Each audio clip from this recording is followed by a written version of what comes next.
Hola a todos, hoy estamos con Alejandro de León, vamos a hablar sobre caos y orden. ¿Te apetece, Alejandro? Muchísimo. Mi libro favorito de Antonio Escotado, así que para eso estamos. Vamos a por ello. Hola a todos, buenos días, buenas tardes, según te estés escuchando. Mi nombre es Gustavo Morales, soy profesor de la Universidad Politécnica de Madrid. Hoy estoy con mi amigo Alejandro de León. Alejandro, ¿cómo estás? Feliz de estar aquí y de hablar de Escotado, que siempre es un honor y un placer. Bueno, lo primero de todo te quería preguntar cómo llegaste tú, Antonio Escotado. Al Antonio Escotado, vamos a decir escritor, llegué porque básicamente yo tengo una empresa de microcréditos que se llama Microwd, que damos créditos a mujeres, digamos, pobres en base de la pirámide. Y claro, al final, eso unido a que yo tengo estudios de filosofía, pues se cruzan dos cosas en las que solo aparece prácticamente Escotado y Deirdre McCloskey, ¿no? O sea, que son filósofos, gente que habla de moral, pero que defienden, vamos a decir, la ventaja moral del capitalismo, ¿no? Para atacar los problemas de la gente, ¿no? Entonces así es como descubro a Antonio Escotado y hasta hoy, ¿no? Una admiración profunda por el personaje, ¿no? Cuéntame un poco sobre cómo entiendes tú la obra de Escotado, cómo la clasificas, porque hay como diversos periodos que se Sí. pueden diferenciar fácilmente, ¿no? Sí, o sea, yo creo que el elemento común es la libertad, y el elemento común es el abandonar el miedo, ¿vale? O sea, yo una vez estuve con Antonio y le pregunté, joder, con la trayectoria que tú llevas, ¿por qué no hablas más de Epicuro, ¿no? En el sentido de, creo que a través de abandonar el miedo, lo que estás intentando constantemente es abandonar el dolor, ¿no? Y con esa valentía que tenía, ¿no? Y esa coherencia. Entonces él me dijo muy divertido, me dice, porque al final el tipo se dejó morir en vez de suicidarse y le entró miedo y tal, me dice, ¿no? Y por eso no hablo de él. Y bueno, nunca sabré si era verdad o no, pero esa es la respuesta que me dio, ¿no? Entonces, digamos que el elemento común es la valentía, la virtud, pero yo distinguiría tres etapas, ¿no? O sea, esto, obviamente, todo lo que voy a decir a partir de ahora es opinión, ¿no? Porque al final, digo, igual a él le pregunta si tiene 7 etapas o a cualquier admirador como yo y tiene 5, ¿no? Yo considero que hay fundamentalmente 3. Que además coinciden con las 3 mujeres de su vida, ¿no? Que son 20 años cada una, ¿no? Más o menos. La etapa de Ibiza y de historia general de las drogas, ¿vale? La etapa de la cárcel, la etapa que se detalla en mi Ibiza privada, ¿no? Al final, Antonio tiene varios libros de divulgación a la vez que libros súper técnicos, ¿no? Entonces, digamos que el libro de divulgación de esta época sería Mi Ibiza privada y el libro técnico sería Historia elemental de las drogas, ¿vale? La segunda etapa, en la que él es más prolífico y de hecho tiene alguna queja de ser tan prolífico, ¿no? Dice, no, me obligaban a publicar demasiado y tal, ¿no? Entonces, esta época tiene varios libros que él publica sobre drogas, o sea, la cola del cometa, ¿no? Aprendiendo de las drogas, pues el libro general, el libro de los venenos, bueno, que son muy parecidos, y alguno más, la cuestión del cáñamo y todas estas. Pero sobre todo, esta segunda etapa, que es la que más me interesa a mí, digamos, es cuando él empieza a interesarse por la economía, ¿no? Él empieza, uno de los grandes descubrimientos que tiene esta época es Hume, ¿no? Y además a él Hume le fascina, ¿no? Porque Hume tiene dos cosas que a él le encantan, que es tiene una parte muy epicúrea, ¿no? Y tiene otra parte muy escéptica, ¿no? Y esta etapa es una etapa de escepticismo. Él empieza a abrazar la teoría de la complejidad y empieza a estudiar, pues, todo lo que se detalla y que abordaremos sobre caos y orden, en Caos y Orden, ¿no? Y esta etapa cierra en 60 semanas en el trópico, cuando ya se mete con los austríacos a tope, ¿no? Y cuando ya empieza, pues, la etapa, vamos a decir, tercera etapa, que es los enemigos del comercio. Antes de meternos en harina, Alejandro, te quería preguntar, tú que has leído mucho Escotado, a alguien que se acerque a la extensa literatura de Escotado, ¿cómo le recomendarías empezarle a leerle? Vale. A ver, te agradezco la pregunta porque me la hacen mucho. O sea, digo, es decir, cada vez que estás en un evento, hablas de escotado, tal, te piden el orden, ¿no? Y tiene sentido, ¿no? Porque claro, escotado sin adverbios ni adjetivos, pues una guía para leerle tiene sentido, ¿no? Mi orden no tiene que ver con las etapas, es como lo de Star Wars, ¿no? Mi orden no tiene que ver con las 3 etapas de escotados, sino que mi orden es más acerca de la complejidad del libro, ¿no? Entonces, se puede empezar con Mi Ibiza privada y 60 semanas en el trópico, que son 2 libros de pura divulgación, vida personal, entretenidísimo, como dice un amigo, la fauna y flora de Ibiza en los 80, la historia de la cárcel y luego 60 semanas en el trópico cuando va para allá y mientras descubre a los austriacos, pues ve de dónde sale la riqueza de la gente, ¿no? Entonces yo empezaría con esos 2, ¿vale? Y luego haría Frente al miedo, porque Frente al miedo al final junta todos sus escritos, son escritos duros, o sea, aunque sean de periódico, digo, cuesta leerlos y hay que poner toda tu atención pero Frente al miedo te da una visión grande de escotado, ¿no? Además tiene cosas muy buenas porque, por ejemplo, Frente al miedo tiene un escrito de Freud que él no tiene libros de Freud, ¿no? Luego llegan una serie de libros que se dejan leer bien, Rameras y esposas, El espíritu de la comedia y Majestades, Crímenes y víctimas. Todos estos libros se pueden leer bien, son libros entre 100 y 200 páginas, técnicos, pero a menos. Luego yo iría a Caos y Orden y le pido a la gente que haga un esfuerzo por llegar a la segunda parte, ¿vale? Porque la segunda parte es todo lo que te ha impregnado la primera. Y luego ya empezaría por historia, ¿cómo le llama él? Historia, no es elemental, sí. No, claro, en vez de historia general, historia elemental. Y luego las 2 obras cumbres que son Historia General de las Drogas, que es para el que le interese la química, pues le interesará más la general que la elemental, pero para el que no, pues la historia en la elemental encierra muy bien todos los conceptos, y luego Enemigos del Comercio, obviamente, ¿no? Y este sería un poco un orden, me habré saltado algunos, o sea, yo el libro de los venenos y tal, guías de drogas y tal, es que a mí tampoco me interesan tanto esos, ¿no? O sea, digo que tampoco soy tan técnico en esas cosas, son divertidos, ¿no? Sobre todo por los experimentos y tal. Y todos esos se leen bien. Pero yo haría este orden de manera que la gente se vaya metiendo en escotado 1.0, 2.0 y 3.0. Hay 2 que no has mencionado y me gustan mucho también, que les voy a recomendar. Perdón. Uno es Retrato del Libertino, que son 5 ensayos cortos, sí. No del todo relacionados entre sí, pero tienen algunas ideas muy buenas. Sí. Quería saberte, ahora te pregunto sobre ese libro. Y otro es Confesiones de un opiófilo, ¿no? Que es un libro muy duro porque está escrito a lo largo de muchos años. Escribe más cuando está ya más cerca de la muerte y vas viendo cómo se va pues poco a poco perdiendo la forma física y demás, ¿no? Es un libro duro de leer, pero importante porque habla mucho de la vida y de la muerte. ¿Qué te parecen estos 2 libros? Me he olvidado completamente, perdóname. Retrato de un libertino lo metería con Majestades y con El espíritu de la comedia, o sea, son estos ensayos asequibles, leídos en 3 días, por ejemplo, y con conceptos profundísimos, o sea, lo metería. Majestades, El espíritu de la comedia, Retrato del libertino, y hay uno más. Majestades, Crímenes, Rameras y esposas. Rameras y esposas. Estos 4 los metería juntos, son llevaderos y se pueden leer. Y no es, o sea, digo, el Enemigos del Comercio es un proyecto de 3 meses, un mínimo. Y luego el otro que me comentabas, Diario del opiófilo, sí que es verdad que se puede meter después de 60 semanas en el trópico porque son los 3 más de divulgación.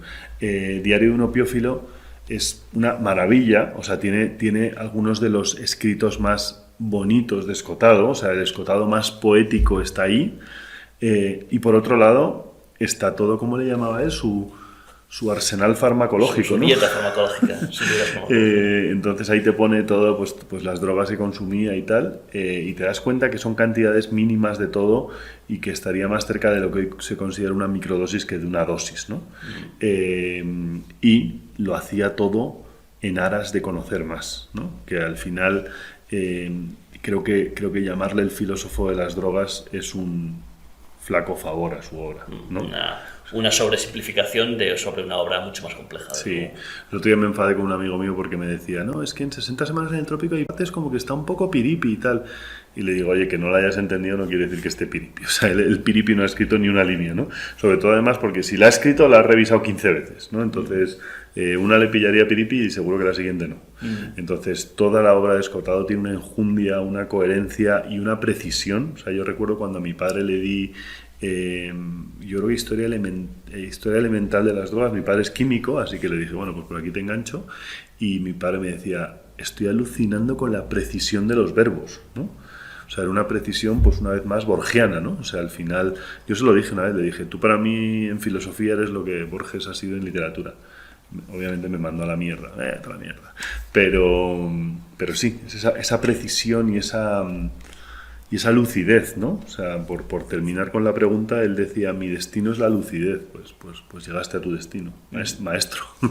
Háblame un poco más del tema del miedo que me has comentado, Alejandro, eso me interesa. Sí, pues mira, para empezar que él tiene un conjunto de escritos en el Diario 16, en El Mundo y en El País, si no me equivoco, igual hay alguno más, que se llama Frente al Miedo, ¿no? que es la unión de todos sus escritos, ¿no? Entonces, a ver, la cuestión del miedo, por eso yo le pregunté a Escotado, te decía en la pregunta anterior, por eso le pregunté que por qué no hablaba más de Epicuro, ¿no? Porque Epicuro al final es el primero en el Tetrafármacon que habla del no temas a los dioses, no temas al dolor, no temas a tal, no temas a la muerte. Entonces, claro, me cuadraba mucho con Escotado, ¿no? Luego resulta que era un cobarde, ¿no? Pero él aborda el miedo, digamos, la etapa de las drogas, pues es el miedo a uno mismo, ¿no? Como dice aquel, no, es que fumo marihuana o tomo LSD y me rayo y tal. Es una frase que se escucha mucho, ¿no? en gente. Pues ese es el miedo al uno mismo, ¿no? Al enfrentarte a ti mismo en un estado alterado de conciencia. Lo segundo es, digamos, el miedo a los demás, que sería el comunismo, ¿no? O sea, que sería vamos a decir, el orden, ¿no? O sea, el miedo, o sea, tú buscas planificar porque tienes incertidumbre al futuro, incertidumbre a los demás. Oye, vamos a ver, necesito policía porque si no van a entrar en mi casa, ¿no? Ese sería el segundo miedo. Y el tercer miedo, que sinceramente lo trata menos en algunos ensayos, digamos, más cortos y tal, pero que es el miedo, digamos, al más allá, ¿no?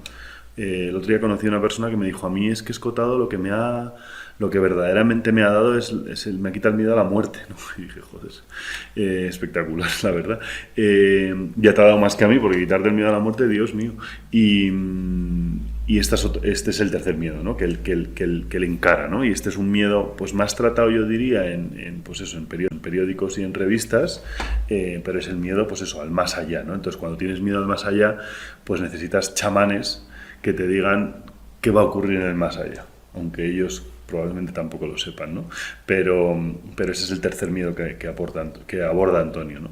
En orden cronológico, pues obviamente sería el primero el de las drogas, el segundo el de la religión y el tercero el del comunismo, ¿no? O sea, al final Antonio es tan valiente que al final él aborda tres tabúes pues esenciales en nuestro día a día, ¿no? O sea, tú lo piensas y al final entre esas tres clasificaciones caemos casi todos, ¿sabes? O sea, la obra de Antonio interpela a cualquier ciudadano común.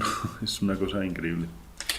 Y en esta trayectoria de Antonio queríamos centrarnos en este vídeo sobre el libro Caos y Orden, ¿no? Que entiendo que puede ser quizás la piedra angular de este segundo periodo de Antonio, ¿no? Sí. Que cuéntame un poco, ahora lo iremos diseccionando, ¿no? Pero de primeras, ¿por qué es importante Caos y Orden y de qué va Caos y Orden?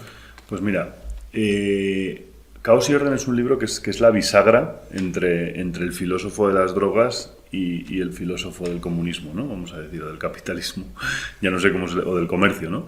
Entonces, Caos y Orden es la bisagra y yo la explicación que te voy a dar creo que cuadra con este movimiento, ¿no? O sea, al final, Caos y Orden es un libro de dos partes en la que la primera parte te explican de manera teórica,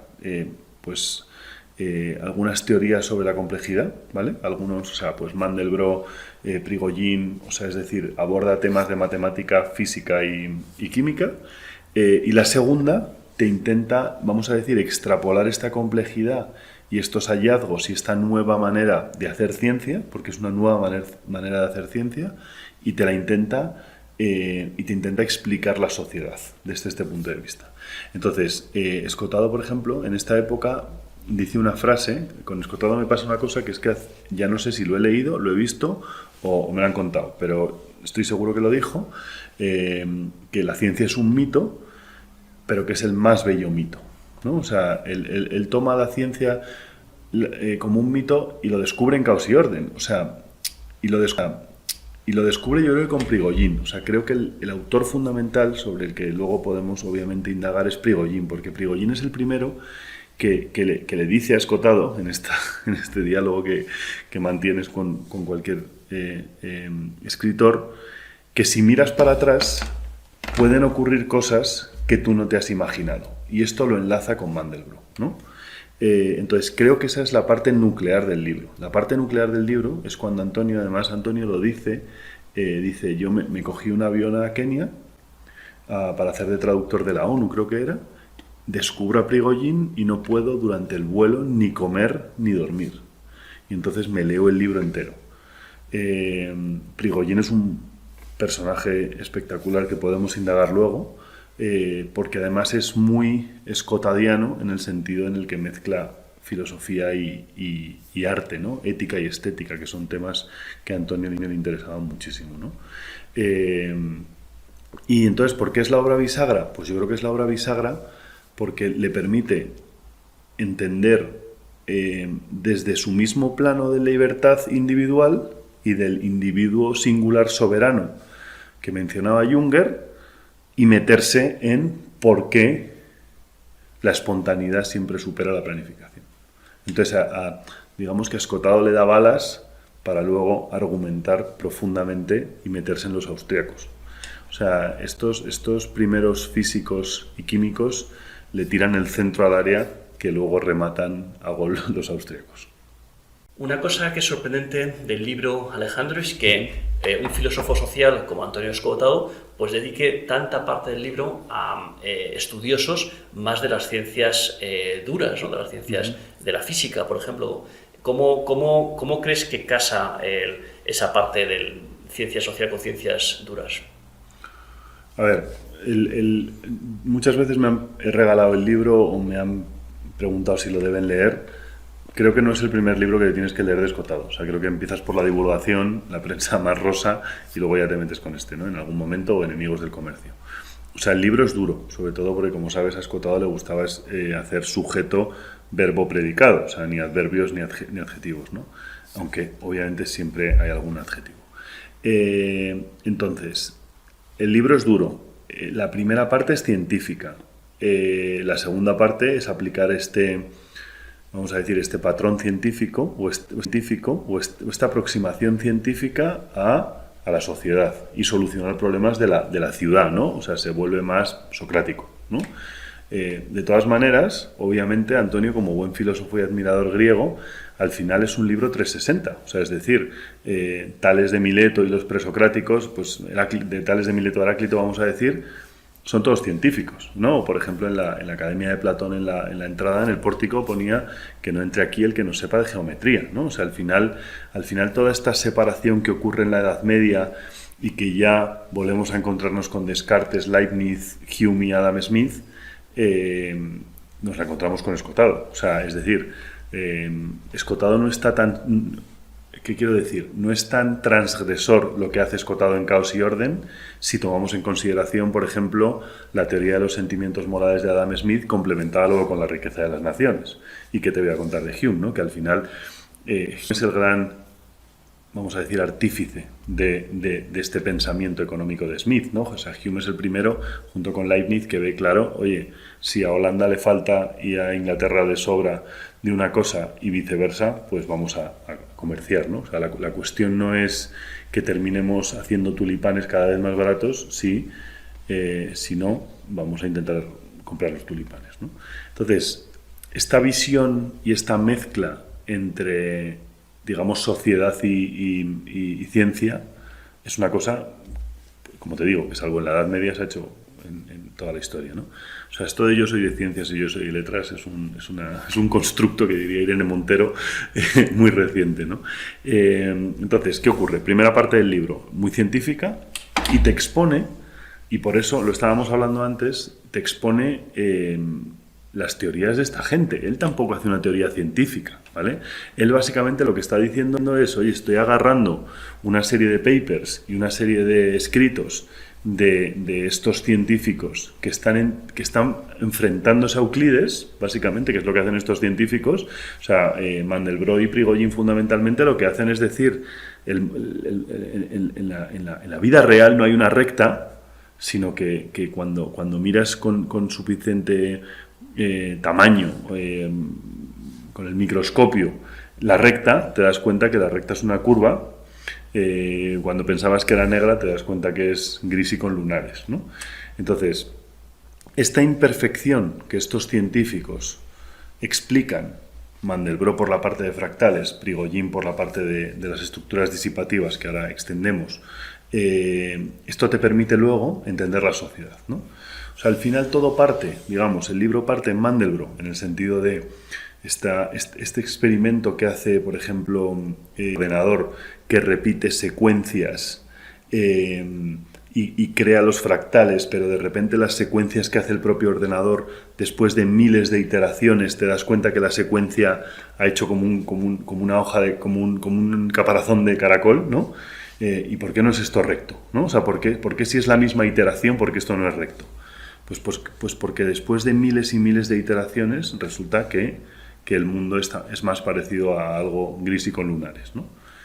Esto Mandelbrot. Y por otro lado Prigogine lo que dice es, no todo parte del orden y tiende al caos, ¿no?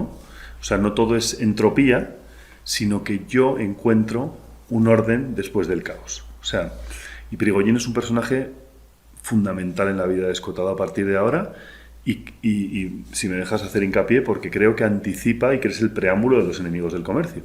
Porque al final Prigogine es el que abre la puerta, o sea, como todo este tipo de cosas, ¿no? Como Newton, ¿no? He llegado aquí a hombros de gigantes. Pues el gigante de Escotado para escribir los enemigos del comercio yo creo que fue Prigogine, ¿no? Entonces Prigogine lo que dice es, no, existen unas estructuras disipativas que nos llevan del caos al orden otra vez. Y gana el Nobel por esto. O sea, es decir, un filósofo considerado un friki toda su vida, un ruso exiliado a Bélgica, que daba charlas en las que no iba gente, termina siendo hiper reputado y además lo bueno que tiene Prigogine es que no solo le replican muchos, o sea, le copian entre comillas, sino que es adaptativo a diferentes especialidades, ¿no? O sea, entonces Prigogine tiene esto. Prigogine le da dos cosas a Escotado. La primera es las estructuras disipativas, o sea, es decir, oye, si tenemos carreteras y tenemos el Quijote, resulta que es que después del caos viene un orden, ¿no? ¿Y cómo podemos hacer este orden, ¿no? Esa reflexión, ¿no? Y el orden, y desde el caos al orden, solo lo podemos entender desde la espontaneidad, ¿no? Porque al final la entropía solo llega al caos, ¿no? Y el segundo punto que le da Prigogine a Escotado es la retrospección. O sea, lo que dice Prigogine es no podemos mirar para atrás. O al menos no podemos mirar para atrás con tanta precisión. O sea, es decir, cualquier suceso histórico lo tenemos que mirar desde el punto de vista del escepticismo, porque no sabemos exactamente cómo ha sido, ¿no? O sea, de hecho, Escotado incluso se termina posicionando en contra de tener una teoría del Big Bang, porque dice, no podemos mirar para atrás 13.700 millones de años. Hoy tenemos el web que nos dice, oye, de repente, curiosamente, 4 años después de que se muera Escotado, pues leemos noticias de que el web ha detectado una galaxia que tiene 13.800 millones de años. Así que curioso, pero obviamente una vez más nos hemos dado cuenta que la realidad es gris y con lunares y que esta humildad solo la consiguen, digamos, abrazar estos científicos de la complejidad, que lo que hacen es un poco de completar, vamos a decir, a Euclides, ¿no? Hay que decir que el libro en su publicación fue bastante polémico y recibió unas críticas bastante duras de gente de la academia, de universidades, profesores de física, que yo creo que, bueno, no es que negasen la existencia de o a Prigogine o a Mandelbrot, ¿no? Sino que simplemente es un libro que de alguna forma desafía un poco la manera en la que se cuenta la física en las universidades, ¿no? Yo, por ejemplo, que soy de formación ingeniero de caminos, a mí me ha sorprendido mucho, ¿no?, el leer estas teorías de las que no se cuenta nada en la universidad, digamos, mainstream, ¿no? A lo mejor hay alguna facultad de física donde se cuenta, no lo puedo decir, pero de luego yo tengo un doctorado en ciencia de los materiales y sin embargo de estas cosas no había oído absolutamente nada, ¿no? Entonces es un libro que desafía mucho los mapas mentales, los marcos mentales con los que muchos hemos crecido y con los que nos han educado, ¿no? Entonces realmente esa primera parte del libro, de la que hemos diseccionado un poco, creo que es muy valiosa y os recomiendo de luego, si tenéis estudios de física y queréis, y no os han contado esto en la universidad, pues es desde luego un sitio muy bueno para leerlo, porque no está contado de una manera que es muy amable y se entiende. Hay una cosa, Alejandro, sobre ese tema que me gustaría preguntarte, y es cómo fluye desde estas ideas de Prigogine y Mandelbrot, cómo fluye hacia la segunda parte del grupo, hacia la segunda parte del libro, sí, y cómo eso se proyecta sobre los enemigos del comercio. ¿Cuál es tu opinión sobre eso? Bueno, o sea, yo lo que creo es que Escotado en este momento de su vida descubre el capitalismo, ¿no? Y el capitalismo me refiero entendido como lo entendía Escotado. O sea, hay gente que dice el capitalismo es ahorrar recursos durante un tiempo y luego emplearlos, o inversión o tal. O sea, la visión de Escotado era diferente. Él consideraba que el capitalismo era incluso anterior al ser humano, o sea, no solo inherente, sino anterior, ¿no? Luego lees libros, pues Sapolsky, toda esta gente, antropólogos que hablan de animales comerciando, ¿no? Incluso hay animales que comercian, pues los bonobos, algunos de estos primates, más allá del puro trueque, ¿no? Entonces, obviamente, pues una vez más, creo que es acertada la visión de que el capitalismo y el comercio es anterior al ser humano, o más allá del ser humano, vamos a decir, ¿no? Entonces, la segunda parte de Caos y Orden lo que hace es implementar estas ideas, como bien has indicado tú, ¿no? Entonces, ¿qué se da cuenta, ¿no? Entonces, él se da cuenta de, como decía antes, no podemos mirar para atrás, o sea, difícil retrospección, más bien difícil certeza en la retrospección, ¿no? O sea, nos vale el saber histórico y nos vale lo que nos ha llegado, pero tenemos que siempre tener un punto escéptico. Y por eso tu comentario de la academia es muy acertado. Yo entiendo que la academia no abrace estas ideas, porque es que entonces no podrían dar clase, o tenían que cambiar los libros de texto todos los años. Entonces, claro, el curro que le lleva a un profesor si abraza las ideas de la complejidad es que tendría que cambiar el libro cada año. Entonces es mejor pensar en Euclides y en Newton, porque son cimientos aparentemente mucho más fuertes que ponerte a pensar en que no podemos construir hacia atrás porque el ordenador nos ha dicho que esto es un caparazón de caracol, ¿no? O un helecho, ¿no? Pero mirando para adelante, la segunda parte de Prigogine es cómo organizamos la sociedad, ¿no? Entonces, claro, Escotado enlaza estos años con la aparición masiva de Internet. Y a Escotado Internet le fascina, ¿no? Entonces él enlaza a Prigogine con Internet. Y lo que dice es, joder, tenemos la posibilidad de comunicarnos a velocidad lumínica y además aquí hay un tío que nos ha demostrado que la espontaneidad puede superar a cualquier tipo de planificación y que la realidad se impone, ¿no? O sea, al final hay una frase de Ayn Rand que es muy divertida, que es: puedes escapar de la realidad, pero no puedes escapar de las consecuencias de escapar de la realidad, ¿no? Entonces, de eso va la segunda parte, ¿no? La segunda parte es cómo podremos organizarnos desde un punto de vista del orden espontáneo para tener una sociedad lo más eficiente posible. Porque, claro, Prigogine no solo es que nos esté hablando de el orden después del caos, sino que nos lo está eficientando. O sea, es decir, al final, un fractal, que es una estructura, vamos a decir, creo que Escotado lo define como estructura infinita dentro de un orden finito, ¿vale? Claro, no solo eso, sino que la entropía, por definición, es eficiencia. O sea, es decir, cuando nos preguntamos por qué este animal es así, o por qué esta planta es así, o por qué la rosa tiene espinas, o por qué el cocodrilo tiene ese caparazón, La realidad es un tema de eficiencia y de supervivencia, ¿no? Cuando nos preguntamos, oye, ¿por qué el tiburón aquel que va surcando los mares tiene 500 años y la tortuga 115 y tal? Todo es un tema de eficiencia, ¿no? O sea, el gran libro homenaje a la teoría de la complejidad, que es Parque Jurásico, constantemente habla de la teoría del caos, ¿no?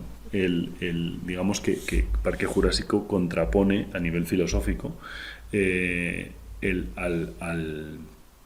a Attenborough, a Richard Attenborough, frente al matemático, a Goldblum, ¿no?